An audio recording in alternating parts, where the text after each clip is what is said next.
Hello FIGGIE fiends and collectors, this is me, Daniel East1000, back again with another Star Wars Black Series figure review.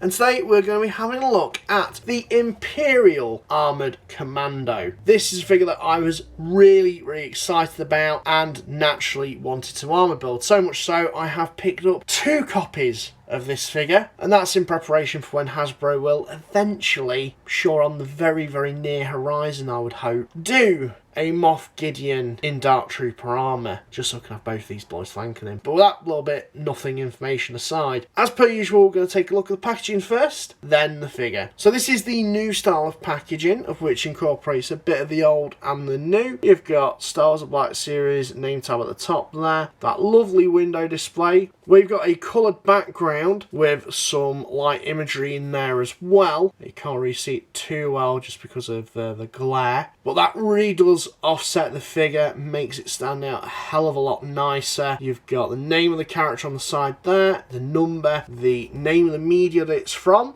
Star Wars The Mandalorian. Of course, that's in the orange coloration, which runs round to the side and back of the packaging. Of course, you've got some legalese at the bottom there. On this side, you've got Star Wars Black Series. Nothing much really going on there. But on the other side, you've got some lovely imagery of the character itself. Looking very nice. Of course, the orange bleeds in. And you've got the name of the character just there. On the back, lovely imagery again. Star Wars Black Series, name of the character, bit of a bio, number of the character, media that it's from, and a ton of legal garb at the very bottom there, and at the very bottom there as well. Nothing going on at the top. And well, that is the packaging out of the way and done with. Now let's take a look at the figgy itself. Imperial! Take cover.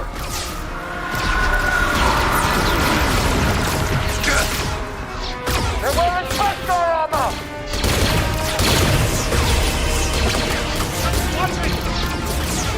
We're pinned down. We need backup.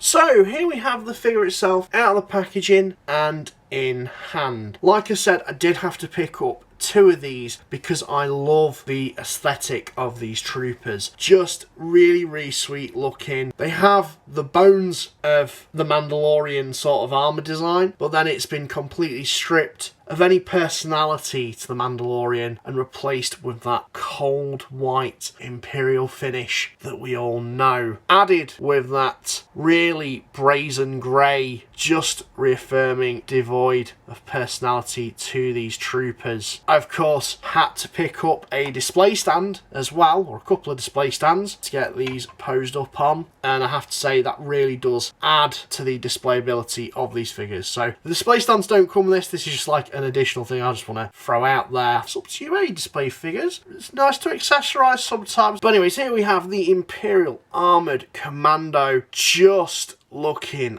absolutely badass. I love, like I said, the arm design and look and aesthetic of this trooper, from the helmet, which does have that identity to like a stormtrooper or clone trooper even, but then the armour has that Mandalorian look, featuring a bit more of a futuristic and almost first order look. You've got some armour plating just going on, and even on the Varn bracelets, those are really nicely painted and detailed. So interesting. Did add on the shoulder there. Just very cool. And again, if you get a couple of these guys to flank Moff Gideon when Hasbro ultimately eventually releases him, feels like it should have been done by now, but this is going to accompany that extremely well. And for those who are probably wondering, can you take the jetpack off?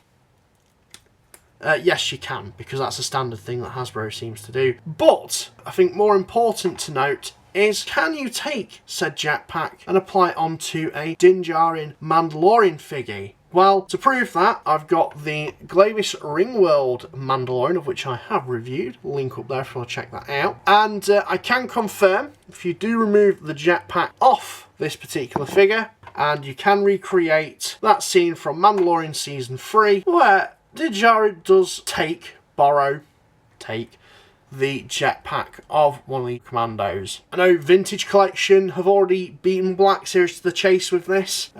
Congrats. I'm happy for you. I'm just really not fussed. Even if they released a version of Mando with that jetpack, I don't think I'd really be that over fussed about picking it up. Minor variants that will ultimately, we will see in the Black Series at some point, but it's not one that I'm particularly clamouring for, although it will be easy reuse for Hasbro to do. Again, maybe if they include some additional accessories, like the shield, I think the baton as well, Maybe, you sneaky buggers, but I think I'd sooner prefer those accessories come featured in with another release of these guys. I do feel like I could see myself quite easily army building this boy. Moving Mandalorian out of the way, because this isn't his show, even though he does like to take over other people's shows. Joke about Book of Boba Fett. This Imperial Commando is absolutely fantastic. Just moving into the accessories, like I did show, the jetpack is removable. It also comes with this very interesting looking Imperial blaster, which looks very modified. You've got a cool sight on that. The stock as well. Hold it in both hands, like so. Not only that, it does come with the pistol as well, and you can remove that. Just unhook the little clasp from the peg and socket, and you can just pull that out quite easily. And there's the little tiny blaster, of which you can have him hold, although there's nowhere to really sort of store this.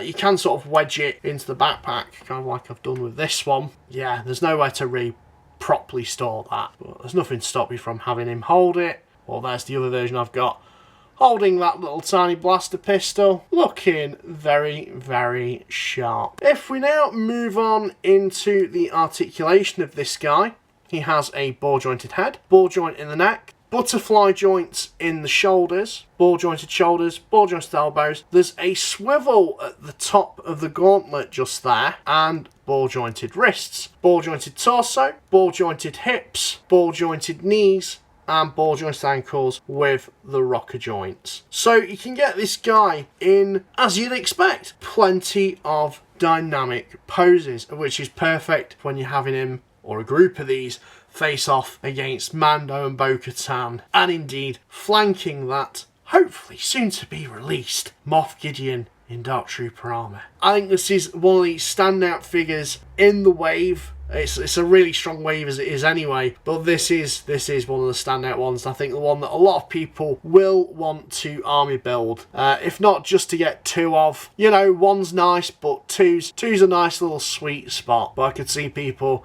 even going further than that. Just a really, really awesome figure. I'd love to see some of the other variants in terms of weapon loadout be put into a reissue of this guy. I wouldn't even be mad at that. This figgy is hella cool, and while, yeah, looks basic on the forefront, but that's just me. I highly recommend this one. This is a must-have if you are a fan of The Mandalorian. But let me know what you guys think in the comments down below. And while this is me, Daniel East 1000, signing out, and thank you very much for watching.